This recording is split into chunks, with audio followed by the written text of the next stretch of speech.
Assalamualaikum warahmatullahi wabarakatuh. Halo teman-teman para teknisi. Di video kali ini kita akan membahas IC vertikal ya. Bagaimana kita mengetahui sebuah IC vertikal bagus atau enggaknya ya, tanpa memasang di PCB mesin TV ya. Dan untuk para pemula yang masih belajar di dunia elektronik, mari kita belajar bersama-sama ya. Simak videonya. Harus diketahui ya susunan pinnya atau susunan kakinya, mulai dari pinggir yang satu, yang kedua 2, 3, 4 dan seterusnya 5 ya, saling menyilang untuk posisinya 1, 2 dan 3-nya. Cara paling akurat untuk mengukur sebuah IC vertikal masih bagus dan enggaknya, kita simak videonya. Yang pertama, perhatikan untuk pin 4 dan ke pin 5 ini mengukur seperti dioda ya, sama seperti mengukur dioda. Dari pin 4 ke pin 5 seperti dioda ya, dan pin 5 ke pin 6 sama juga seperti kita ngukur dioda, harus searah ya, nggak boleh bolak-balik. Jarum bergerak harus satu arah seperti ngukur dioda ya teman-teman.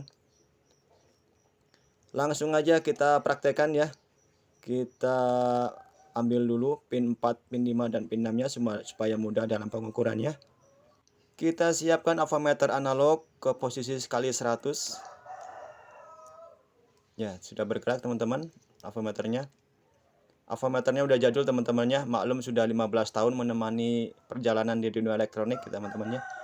Kita tempelkan pin 4 dan ke pin 5. Nah, ini untuk katoda ke anoda tidak bergerak ya teman-teman ya. Dan untuk sebaliknya anoda ke katoda harus bergerak ya teman-teman. Ternyata tidak bergerak dua-duanya. Lanjut kita pin 6 dan pin 5 tidak bergerak juga teman-teman ya. Kita balik posisi probenya dan sama tidak bergerak, berarti IC ini dalam kondisi rusak ya teman-teman ya, bisa diperhatikan. Kita ambil sampel yang kedua teman-teman ya, biar lebih paham dalam memahaminya. Bagaimana cara mengecek sebuah IC vertikal tanpa memasang di PCB mesin itu sendiri teman. Langkah pertama pin 4 dan pin 5 teman-teman, seperti awal. Ini anoda dan katoda harusnya bergerak, betul. Dan untuk pin 5 ke pin 4 harusnya tidak bergerak teman-teman ya. Dan ini ternyata bergerak teman-teman. Berarti ini menandakan IC ini sudah short ya teman-teman ya, antara pin 5 dan pin 4-nya. Lanjut untuk pin 6 dan pin 5-nya. Pin 5 ke pin 6 bergerak. Perhatikan teman-teman jarum avometernya.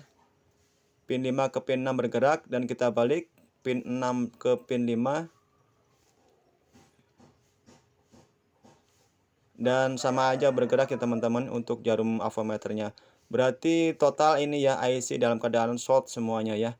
Untuk sampel yang terakhir langsung kita tes seperti langkah awal ya, pin 4 dan pin 5. Seperti pengukuran sebuah dioda teman-teman ya. Tidak boleh bergerak kedua sisinya teman-teman ya. Kita ukur pin 4 dan pin 5 teman-teman. Jarum bergerak teman-teman ya, maaf itu kehalangan tangan saya. Dan kita balik probenya dan tidak bergerak teman-teman ya. Berarti vertikal dalam keadaan bagus untuk pin 5 ke pin 4-nya teman-teman ya. Satu arah dioda teman-teman dalam pengukurannya. Kita lanjut ke pin 5, pin 6. Bergerak, bagus. Dia anoda ke katoda, bagus. Kita balik lagi. Pin 5, pin 6 dibalik dan ternyata tidak bergerak teman-teman ya. Berarti IC vertikal ini dalam keadaan bagus teman-teman ya.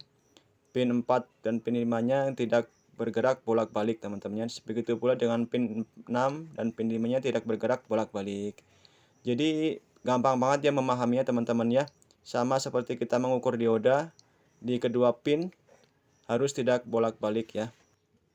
Ini berlaku pengukuran di semua IC vertikal ya, baik 9325, 9302, 78040. Ini semuanya sama ya. Yang terpenting adalah pin 4 ke pin 5, pin 5 dan pin ke-6 itu cara mengukurnya seperti dioda teman-teman. Pin 4 dan pin 5 seperti dioda, sama pin 5 dan pin 6 pin seperti dioda. Terima kasih yang menonton video ini, mudah-mudahan bermanfaat. Wassalamualaikum warahmatullahi wabarakatuh.